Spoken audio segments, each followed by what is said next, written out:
Sir আমি কালীপুরের পাশে মথুরা গ্রাম থেকে এসেছি। আর পড়াশোনা কি হচ্ছে এখন? আমি sir second year fourth semester student, Kalipur কলেজে করছি। অনার্স না পাস? ইংলিশ অনার্স করছি স্যার। বাহ। উদয়বাবু পড়ানো ভালো লাগে না নন্দিতাদি পড়ানো ভালো লাগে? ম্যাম উদয় স্যারের পড়ানো ভালো লাগে। উদয় বাবুর কাছে আমি টিউশন পড়লাম। আচ্ছা, না টিউশন কার কাছে পড়ানো জানতে চাইছি না, মানে পড়ানোটা ভালো লাগে? লেকচার কার ভালো লাগে? উদয় স্যারের ক্লাসে ভালো লাগে। বেশি ভালো লাগে উদয়বাবু কোন দিকটা পড়ায়, নাটক না কবিতা? উদয় বাবু বেশিরভাগ কবিতাই পড়ান, বেশি কবিতা পড়ান, বেশি কবিতাই পড়ান। হ্যাঁ ম্যাম। কার কবিতা তোমার ভালো লাগে? ম্যাম সনেট বেশি ভালো লাগে, উইলিয়াম শেক্সপিয়ারের সনেট ভালো লাগে। তুমি নিজেকে ডেসক্রাইব করো কয়েকটা সেন্টেন্সে ইংরেজিতে। Ma'am, I am Abir Misra. I am coming from Mathura. I am studying in Netaji Mahavidyalaya in second year first sem.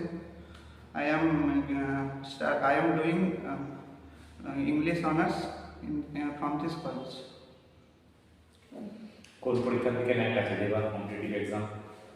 Sir আমি আপাতত এখনো নিজে থেকেই করি, রাজ্য সরকারের এবং এসএসসি এমটিএস এর ফর্ম ফিল আপ করেছিলাম। আচ্ছা। কিন্তু স্যার বিহারে সিট পড়ে যায়, যেতে পারি না এই কারণে। এখানে চান্স পেলে তুমি যে নর্মাল কোর্সে পড়ছো, রেগুলার কোর্সে, হ্যাঁ ম্যাম। তাহলে এখানে কি করে রবিবার একটা আছে আর শনিবার হয় ক্লাস আমাদের, দুটো কি করে করবে? ম্যাম অবশ্যই করতে পারবো। শনি রবি এমনিতেও কোথাও থাকে না, তো আমি পাশাপাশি তো এমনিও মানে প্রিপারেশন দিচ্ছি। করবে? হ্যাঁ ম্যাম করতে পারবো। আমি আগের বছরও দিয়েছিলাম এখানে, কিন্তু কোয়ালিফাই হয়নি।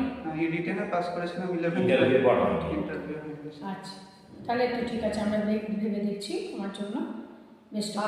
আচ্ছা, না আমি জিজ্ঞেস করছি। না চলছে। আচ্ছা, ঠিক আছে। এসো। ধন্যবাদ। ওকে।